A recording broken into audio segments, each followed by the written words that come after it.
Dia 13. Trabalhar para Deus é uma coisa, mas Deus trabalhar por meio de nós é outra. Em relação a isso, quero compartilhar uma citação de Leroy Froom. Trabalhar para Deus é uma coisa, mas Deus trabalhar por meio de nós é outra. Uma coisa é abandonar o mundo e seguir a Cristo, ou outra bem diferente é ser alguém em quem o Espírito Santo habita abundantemente com sua plenitude de poder e graça. E Deus não pode fazer algo revolucionário com os homens até que primeiro tenha feito algo revolucionário para os homens por meio da entrada do Espírito Santo. A Vinda do Consolador, 1928, página 119. Também pode acontecer conosco, como aconteceu com o Dr. Kellogg, acreditarmos que devemos fazer isso ou aquilo para Deus, sem sermos guiados pelo Espírito de Deus. Precisamos nos perguntar às vezes: estou trabalhando com minhas habilidades e limitações humanas para Deus, possivelmente até mesmo com a autoridade de um cargo administrativo, ou o Senhor pode trabalhar por meu intermédio com sua habilidade divina e suas possibilidades ilimitadas? Como Deus pode trabalhar na segunda obra depende do meu relacionamento com Ele. Em relação aos nossos autores, Ellen White escreveu: uma peça escrita no Espírito de Deus, os anjos aprovam e impressionam os leitores. Mas uma peça escrita quando o escritor não está vivendo totalmente para a glória de Deus, não é totalmente devoto a Ele, os anjos sentem tristeza. Eles se afastam e não impressionam o leitor com isso, porque Deus e seu Espírito não estão nele. As palavras são boas, mas carecem da influência calorosa do Espírito de Deus. Em geral, o que é mais importante na literatura cristã? Deve ser escrito sob a influência do Espírito Santo, e o autor deve viver para a glória de Deus, ou seja, em completa entrega a Cristo e ao seu serviço.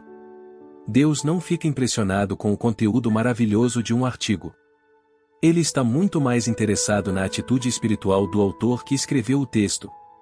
Quando o autor escreveu sob a influência do Espírito Santo, então Deus pode impressionar o leitor por meio do mesmo Espírito, e o leitor pode se aproximar de Deus. Também é verdade para todas as outras áreas, seja ministério, ensino, liderança de um projeto missionário, liderança da igreja, vida familiar, na criação de uma criança ou algo semelhante, que não é o poder que procede dos homens que torna a obra bem-sucedida, mas o que provém dos seres celestes, operando por intermédio do homem, este é o que leva a obra à perfeição. Ellen White, Serviço Cristão, página 260. Deus só pode exercer sua valiosa influência por meio de nós, quando temos um relacionamento vivo com Ele. Em outras palavras, se não estamos vivendo em entrega completa, ou estamos insuficientemente cheios do Espírito Santo, então grandes bênçãos podem ser perdidas ou danos podem ser causados. Pregando a palavra de Deus. Vamos considerar essa correlação em conexão com a pregação da palavra de Deus.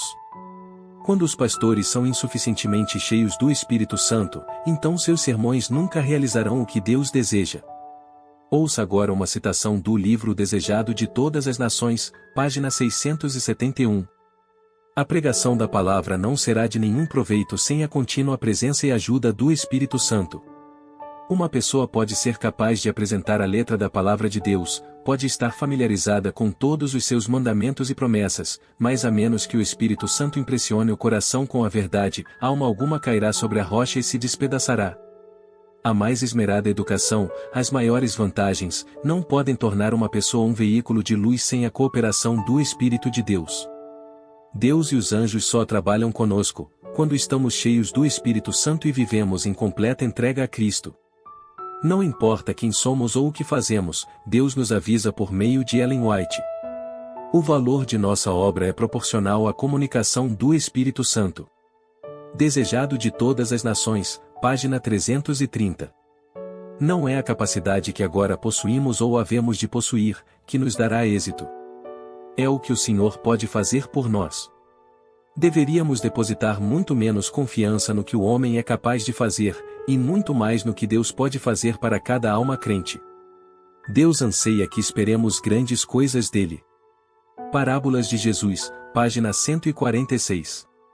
Vamos experimentar a força e o poder de Deus ajudando ainda mais, quanto mais promovermos uma comunhão íntima com Ele.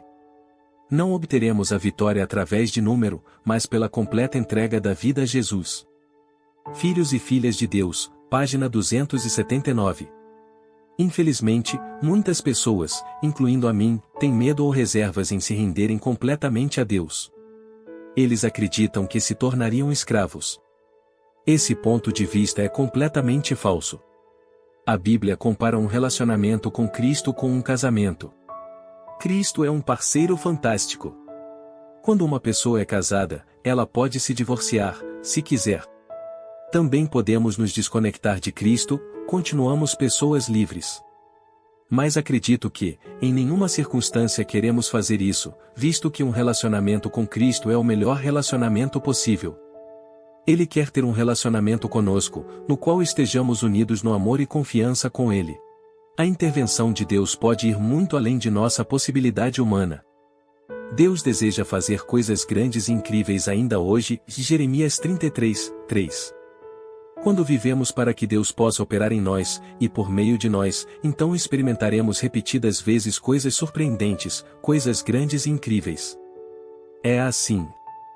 O que Deus planeja fazer por meio de mim, em certas áreas vai além de minha capacidade e habilidade. E isso é uma coisa boa. Traz alegria e grande admiração, e promove nossa dependência e colaboração com Deus. Aqui estão duas citações de nossa literatura sobre isso. Peça a graça e eficiência de Cristo, e você não será deixado para trabalhar sozinho. A todos os que se oferecem ao Senhor para o serviço, sem nada reter para si, é concedido poder para atingir imensuráveis resultados. Ellen White, Testemunhos para a Igreja volume 7, página 30. Relacionamento consistente de oração. Quando vivemos para que Deus trabalhe em nós e por meio de nós, então precisamos de um relacionamento de oração consistente com Ele. Precisamos estar conectados com aquele que preparou a tarefa para nós. Ele pode nos guiar da melhor maneira.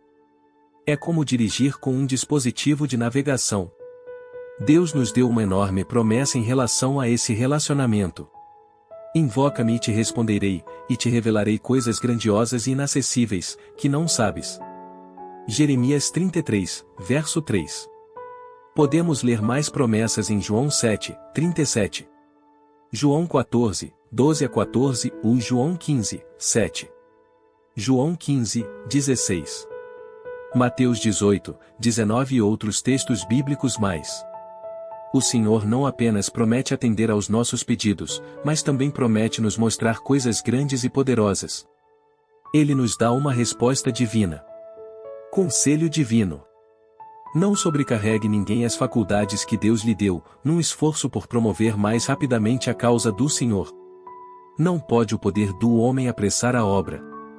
A ele tem de unir-se o poder dos seres celestiais. Não pode o homem fazer a parte do trabalho que compete a Deus. Pode um Paulo plantar e um Apolo regar, mas Deus dá o crescimento. Em simplicidade e humildade deve o homem cooperar com os agentes divinos, sempre fazendo o melhor que pode, todavia, sempre reconhecendo que é Deus o grande obreiro mestre. Ellen White, Testemunhos, volume 7, página 298. Que ramificações teve a vida de Jesus aqui na Terra? Philip Brooks disse: definitivamente, não me engano quando digo que todos os exércitos, que cada marcha, todas as frotas navais que já foram construídas, todas as sessões parlamentares que já foram realizadas e todos os reis que governaram, não afetaram a vida das pessoas na terra tanto quanto a vida solitária de Jesus. Como o humano Jesus de Nazaré foi capaz de exercer tamanha influência? Jesus nos disse o motivo muito claramente em João 14, 10. Não creis que eu estou no Pai e que o Pai está em mim? As palavras que eu vos digo não as digo em minha própria autoridade, mas o Pai, que habita em mim, realiza as suas obras. Como humano, Jesus poderia ter uma influência enorme, porque o Pai estava nele e exerceu sua influência divina. Ou podemos dar uma olhada no apóstolo Paulo. Como Deus conseguiu realizar uma obra missionária tão inacreditavelmente grande por meio dele? Podemos encontrar a resposta em Gálatas 2, verso 20. Fui crucificado juntamente com Cristo. E, desse modo, já não sou eu quem vive, mas Cristo vive em mim. A verdade é que Paulo desistiu de sua autonomia. Cristo teve permissão para conduzir sua vida. É por isso que mais tarde Paulo disse o seguinte sobre o tremendo trabalho que ele foi capaz de fazer. Não me atrevo a falar de nada, exceto daquilo que Cristo realizou por meu intermédio em palavra e em ação, a fim de levar os gentios a obedecerem a Deus, pelo poder de sinais e maravilhas e por meio do poder do Espírito de Deus. Romanos 15, 18 e 19. A chave é estar em Cristo. Cristo em nós. Ellen White escreveu: o conhecimento deste mistério, Cristo em nós, fornece a chave de todos os outros. Abre à alma os tesouros do universo, as possibilidades do desenvolvimento infinito. Ellen White, Educação, página 172. Jesus Cristo quer viver em nós.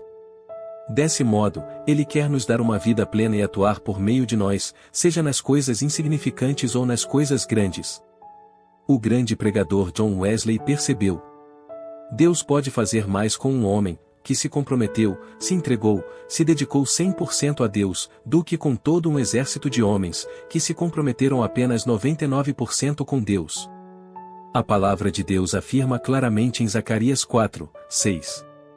Não por força nem mediante a violência, mas pelo poder do meu Espírito, diz o Senhor dos Exércitos.